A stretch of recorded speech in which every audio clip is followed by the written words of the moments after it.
Welcome along to this deep dive from Reform Thinking. Today, we're looking at, well, a real classic specific encounters from John Bunyan's The Pilgrim's Progress. Yes, we've got the text here, some excerpts, and also some helpful notes and study guides derived from it. And what we want to do is jump into a few key people Christian meets near the start of his walk. We want to unpack what Bunyan is showing us about different ways people handle, or maybe mishandle, the spiritual path. What can these allegorical figures really show you about different spiritual states, about seeking God? We're drawing it straight from Bunyan's text. Okay, so let's set the scene. Christian is on his way, burdened, heading towards the wicket gate. But pretty early on, Bunyan has him run into three men, and they aren't exactly making progress, are they? No, not at all. They are fast asleep. Bunyan names them simple, sloth, and presumption. Right. And he describes their condition quite vividly. They're actually sleeping with irons, like chains, on their legs. Yeah. And the location is, well, it's really bad. It's near a place called the Dead Sea and a gulf that hath no bottom. That sounds incredibly precarious. Irons on their legs near a bottomless gulf. Yeah, and Bunyan adds this image. He says it's like they're sleeping on the top of a mast, high up, totally unstable. Wow. Gives you a real sense of the danger they're in, even while asleep. Exactly. It's a picture of serious spiritual risk, but they seem completely unaware, or maybe they just don't care. They're bound, they're exposed, and yet they sleep. So what does Christian do? He sees this, and he doesn't just walk past. No, Bunyan makes it clear he's concerned. He feels he has to try and wake them up. He really tries, doesn't he? Oh, yes. He cries out, the text says. It's urgent. He warns them directly about the roaring lion, the devil who could make them his prey. And he offers practical help, too. He does. He says, look, I can help you off with your irons. He offers immediate release from their bondage. But their replies. There's something else. Simple first, what does he say? Simple just says, I see no danger. Flat out denial. Just doesn't see it. Okay. And sloth. Sloth's response is classic, yet a little more sleep. Comfort first, warning later, or never. Pretty much. And then presumption, he's got this air of self-reliance. He says, every fat must stand upon its own bottom. What is the answer else that I should give thee? So basically, mind your own business, I can handle myself. That's the gist of it, yeah. Total confidence in his own stability despite the irons in the gulf nearby. As Christian warns them, offers help, gets these brush-offs. Yeah. Then what? They just lay down to sleep again. That's what Bunyan writes. They heard it all and consciously chose to go back to sleep in that dangerous place. And Christian, how does he react to that? He has to move on. He went on his way. But Bunyan adds he was troubled. Troubled that people in such peril would just ignore such kindness, such a free offer of help. It really sets the stage, doesn't it? It really does. Right at the start, Bunyan shows you these three basic ways people might resist dealing with spiritual reality. Denial, laziness or procrastination, and arrogant self-trust. They refuse the grace that addresses both their chains and their dangerous situation. Okay, so Christian is troubled by this, understandably. But he keeps going, and soon he sees two other men.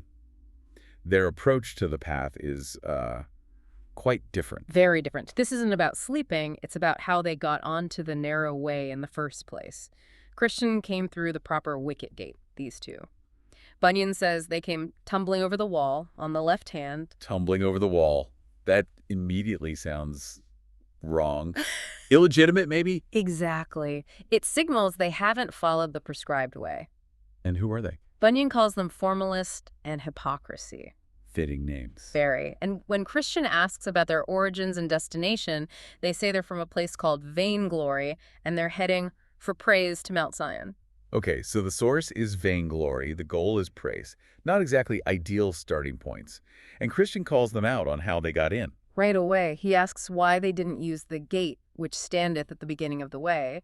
And he backs it up with scripture, doesn't he? Yeah, the part about climbing in another way makes you a thief and a robber. Precisely. He's saying their very entry method marks them negatively in the eyes of the Lord who owns the way. But they have an answer ready, of course. Oh, they do. They say, well, going to the gate that was counted too far about where they come from, too inconvenient. Climbing the wall was just, their usual way. The usual way, and they try to justify it further. They appeal to tradition, to custom. They claim they could prove this method has been used for more than 1,000 years. They think this long practice makes it legal, basically. So custom trumps the rule of the gate, in their view. That seems to be their argument, and they boil it down to, if we get into the way, What's matter which way we get in? They even challenge Christian, asking, how are you any better off than us? We're all on the same road now, aren't we? A pragmatic argument on the surface. How does Christian respond? His response is sharp. It's all about authority. He says, look, I walk by the rule of my master, you guys. You walk by the rude working of your fancies. Fancies. Yeah. He tells them plainly, because of how you entered, you're counted thieves already by the Lord of the way. He doubts they'll be accepted at the end. He says they came in by yourselves without his direction, and they'll go out by yourselves without his mercy. Strong words. What do formalists and hypocrisies say to that? Not much, really. Bunyan just says they told Christian to look to himself, sort of a worry about your own problems response. And they try to claim they're just as good outwardly? Yes, they insist they'll follow all the laws and ordinances, just like Christian. They say, what's the difference, really, except for that coat you're wearing? The coat. Right, and I guess maybe his neighbors gave it to him just to hide the shame of thy nakedness. They completely miss its significance. Okay, so let's talk about that coat, because Christian uses it, and other things, to show why their paths are different. Exactly. He hits the main point again. Doing religious duties, the laws and ordinances won't save you, he says, since you came not in by the door. The entry point is critical. And the coat. It wasn't from neighbors. No.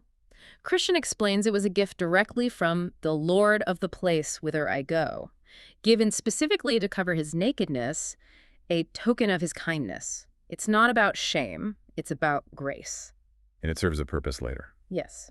He says the Lord will know me for good at the city gate because he has the coat. It's a mark of acceptance. And there were other marks too, right? Received when his burden fell. Correct. He mentions a mark in my forehead given by one of the Lord's closest associates. A visible sign of belonging, perhaps. Seems like it. And also a roll, sealed.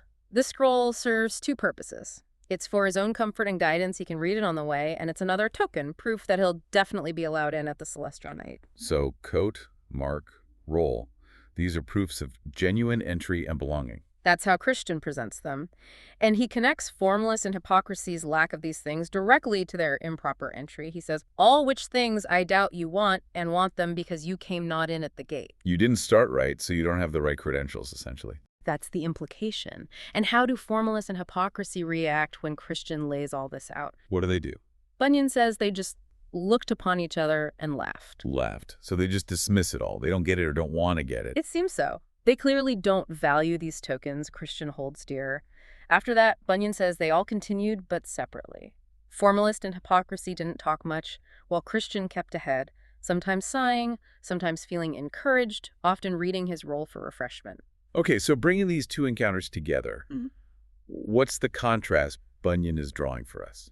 Well, you have the first group, simple, sloth, presumption. Their issue is a fundamental refusal to even see the danger or accept help. It's about apathy, laziness, self-trust, stopping them before they even consider the path. Right, and the second group, formalist and hypocrisy. Their issue is different. They are on the path, outwardly at least, but they got there the wrong way, by climbing the wall. They rely on custom, on doing the right things externally, maybe for show, praise, but they've bypassed the Lord's designated entry point. And because of that, they lack the internal evidence, the tokens, the coat, the mark, the role that Christian received through proper entry. Exactly. Bunyan seems to be saying that how you start matters immensely. There's a specific gate ordained by the Lord of the way. Entering correctly brings with it signs of God's grace and acceptance, the covering, the identity mark, the assurance which distinguish the true pilgrim from those just going through the motions or following traditions without true faith.